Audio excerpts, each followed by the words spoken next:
Alguém sofre e não chora. Isso é saudável e normal no nosso estado evolutivo, sendo nós ainda muito rudes com relação à eliminação da energia mental tóxica? Aí, nesse caso, Tânia, depende da situação. Quando a pessoa passa por uma situação de sofrimento e não chora, e se essa ausência de choro for resultado de um processo de crença limitante, que vamos pegar aqui uma situação bem comum.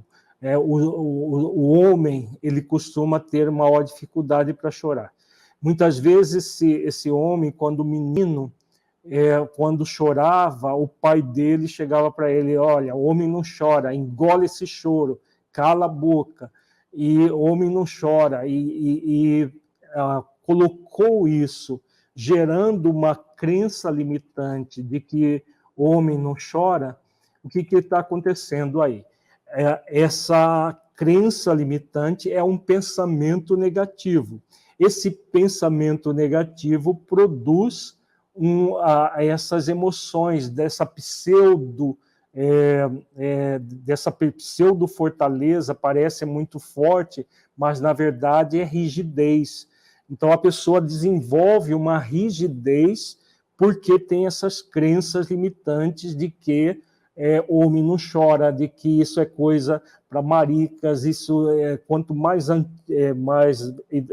velha a pessoa, isso era uma situação muito comum. Hoje já tem menos possibilidades disso acontecer, porque as pessoas ressignificaram ao longo do tempo os seus conceitos sobre o que é ser homem, o que é ser mulher e tudo mais, e que a questão da sensibilidade, tanto homens quanto mulheres podem ser sensíveis, sem nenhum problema. Não é nada que vai colocar em risco a masculinidade do homem se houver sensibilidade. Mas antigamente não, era muito comum a repressão intensa da sensibilidade no homem. E aí o que acontece quando há uma repressão da sensibilidade, como é uma virtude muito significativa e importante, a pessoa desenvolve uma rigidez, que é uma falsa força, né? Uma falsa fortaleza interior. E aí o que ocorre? Todas as vezes que a pessoa tem uma situação dolorosa que seria natural ela chorar, o que ocorre? A rigidez faz com que haja uma repressão intensa do choro. E a pessoa, ao reprimir, o que ela vai acontecer? Ela vai enrijecendo não só psiquicamente, mas fisicamente. Nós fizemos esses dias uma live sobre a virtude da flexibilidade e o sentimento egóico da rigidez.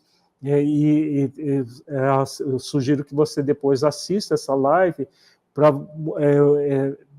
muitas vezes o que a gente pensa que é positivo, na verdade estamos desenvolvendo um estado de rigidez e que nos prejudica física e emocionalmente.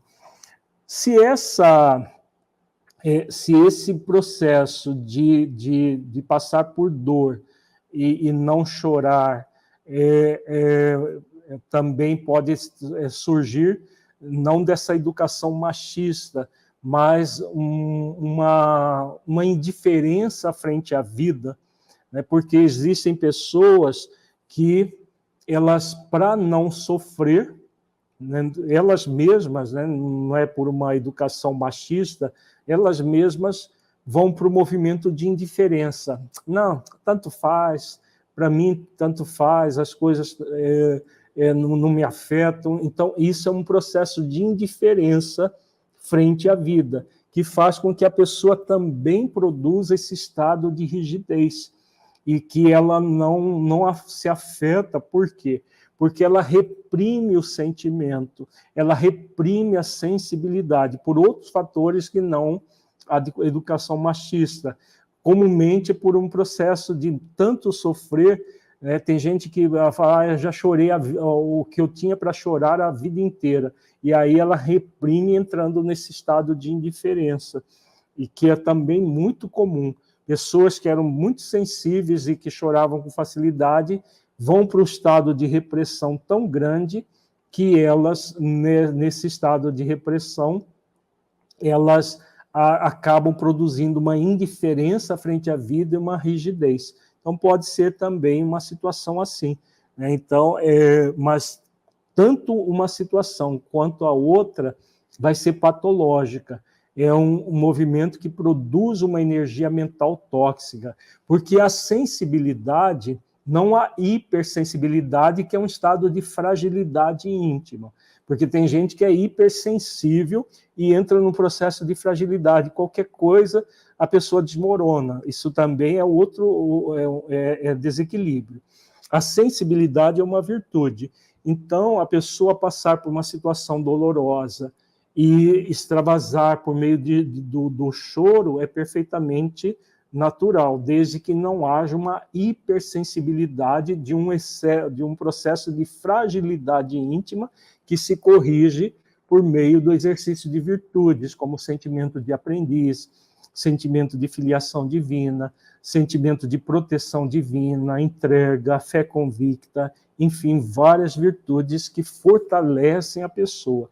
A pessoa que desenvolve a fortaleza interior é uma pessoa sensível. Ela chora na medida certa, ela se sensibiliza com as dificuldades, mas ela flui naturalmente, sem rigidez e sem uma hipersensibilidade.